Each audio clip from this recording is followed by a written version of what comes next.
Hey, I wanted to do a quick video here talking about the trip I just took out to the desert, Joshua Tree, Giant Rock, Rim Rock to just under Big Bear. I just wanted to address a comment and then talk about what I did. I'm going to show you on the computer the route, because there was a guy, he made this comment. I deleted it just because I didn't want to get into a major discussion about it on the YouTube channel.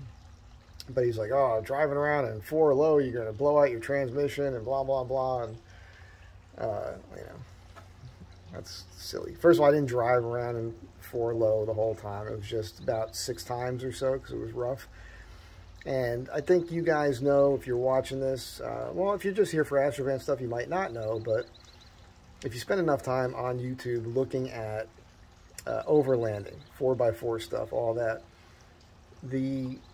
there are times when those guys are really good and they'll get out and really show you the terrain. But even then, as extreme as that terrain may look, it always looks worse in person. The camera just does not do it justice. So if you were looking at that 14-minute video I just did, Rim Rock to Onyx Peak, and you see those pictures, it doesn't look radical. I get it. But we didn't stop what we were doing to film it when it was really radical, because it was really freaking sketchy. You take Burns Canyon and then you make a left on this NP 02, I think it is the road. And when you do that, that stretch is really, really rough. And the whole climb, you're climbing from Rim Rock all the way up there the whole way. And you're mountain roads. There's some passes, but it's mainly you're on the edge of a cliff. There's like a 1,000-foot drop there. So in those areas where it was vertical, pretty vertical, and had to wrap around things, the terrain was loose rocks, hard rocks, major gouges in the road, deep ruts, gravel, loose sand, that sort of thing. And you're on the edge. And keep in mind, I'm riding on the high points because we have a low oil pan with the van, right? So you want to ride on the high part, not in the tire tracks everybody else is doing. So I'm on the edge of the cliff. So yeah, I felt like I needed to be in too low in a lot of those situations just to make sure. And I've got the Falcon Wild Peak tires on here, really good tread, which is something that you definitely want. Sorry, it's real hot out here, sun-wise, for the light. Apologize for the background noise and everything here, but you guys have seen this. You know what you're looking at here. I got the Rancho shocks and everything, but you know, this isn't like a major Jeep straight axle 4x4, but it'll do its job. And the 4 low, you just feel like you can climb up a wall. I noticed when I had it 4 low and just drive, it felt a little weird to me. So I put it in second on the column, and then it just was perfect. No issues. I will also say we drove 4.5 hours on that road. We stopped plenty to take pictures and talk about things, shoot some little videos. And actually, we stopped at a mobile station on 247 north of Rim Rock. Then we came down, made a right, got into Rim Rock, and then drove up. 4.5 hours of driving. I was still past the full line. On this truck, when you put it to full, it goes beyond the F on the gauge. We were still above the full line of gas after 4.5 hours driving, because you're overlanding, man. You're not really stepping on it. We're doing about 5 miles an hour or less most of the way. Let's show you what's going on here with the map, if I can. I hope this works out. So we left LA, and let's back this out a little bit more.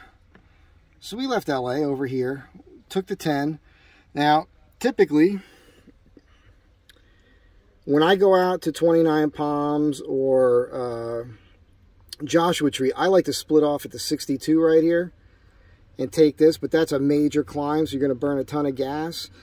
And, you know, I take a minute here to mention, you know, gas is super expensive here right now. It's over $6 a gallon, tickling 7. So I wanted to avoid that mountain climb. So we stayed on the 10, and we took the lower entrance right here to Joshua Tree, because you have to drive slow through here anyhow. So we came up into Joshua Tree, came up to this point, went in this direction to go to Jumbo Rock, show her Skull Rock and all that. Then we turned back around, came up to 29 Palms, came through here, and we found some dirt roads. You might be able to find them right on here, huh? It doesn't really matter. It was before Joshua Tree. Oh, there it is right here. Lear Ave. We took Lear Ave up.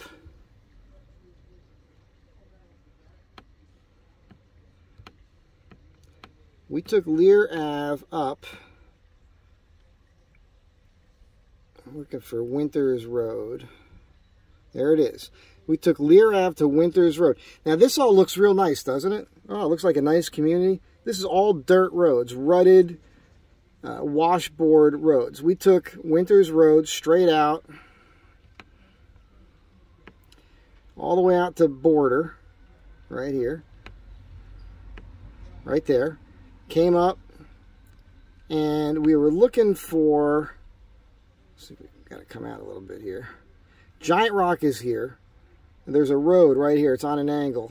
It looks like it ends on this map, but this is Giant Rock Road. So we hit this, we took this out, cut through all these spots here, and it went, as you saw the video, it goes all the way straight shot to Giant Rock. We spent the night there. It was a lot of fun. There it is.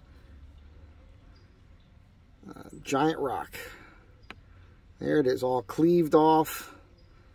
So we spent the night right here. Actually, we spent the night on the other side of this rock right here. Parked the van right there. And it was awesome. Had a great night. Got up in the morning. And we... let's see here. What did we do? We drove out this direction to the 247. And there's a place called Ghost Road is where we came out. So there it is, Ghost Road. That means somehow we got out there. There's a great rock formation right here at Ghost Road. There it is right here. Shot a video there on the Booze Fighters Motorcycle Club. I'll be posting that. We drove these dirt roads, got into there. That was pretty cool. From here, we got on a 247, and let's see here. All right, there's Rimrock. So right around here somewhere, yeah, there's a mobile gas station. We filled up there. It was about 10:30 in the morning on the 247. Okay, we shot down the road, shot across here to Rimrock. And this is where the adventure starts. Now, if I was to show you the satellite of this, it looks like a paved road because it's got that gray sort of road that they put on the map.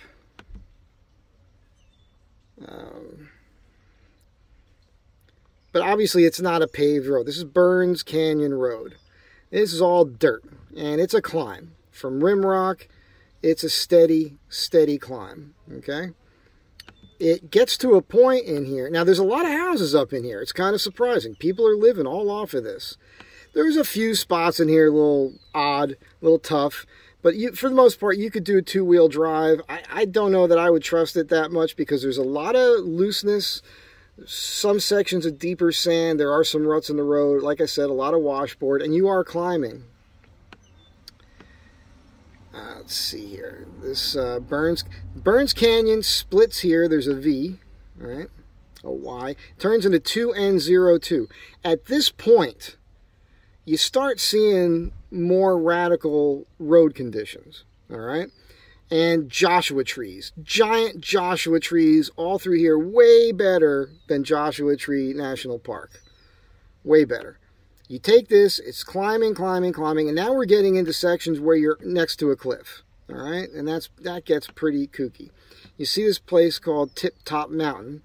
Right about there, there's a left-hand turn. Now, if you were going to stay on this, you can go under Big Bear and right to Big Bear. Either of these roads.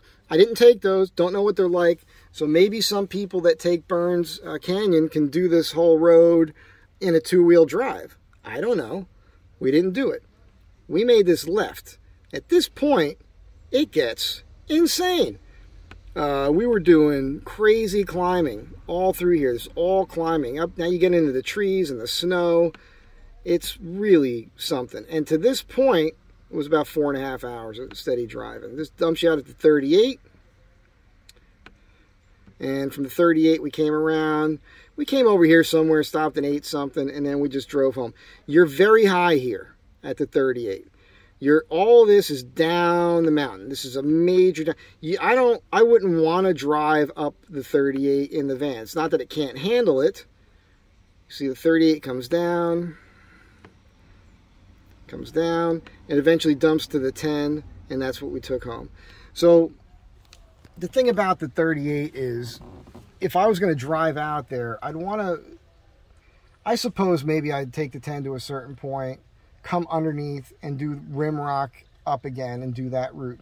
That's a climb, but you're going so slow in 4x4, and you want to be in 4x4. I don't care what anybody else is telling you. I mean, parts of it, you can be in 2-wheel drive, but if you got 4 high, just stay in 4 high. There are a couple sections where you might want to go a little lower because it's scary. Whatever. It's not my first time doing this. I grew up 4-wheeling where I come from back home, but that's mostly mud and forest and that sort of thing. Not a rock crawler, and this thing ain't built for it. So again, I only went in 4 low, well, at least probably 6 times or so, because it was just a rough section. Better safe than sorry. Once I got through that section, stopped, put in neutral, put in 4 high, and just went. Kept it there. Wasn't a problem. Didn't have any problems with the transmission. The truck is fine. It's actually running better than it has in a while.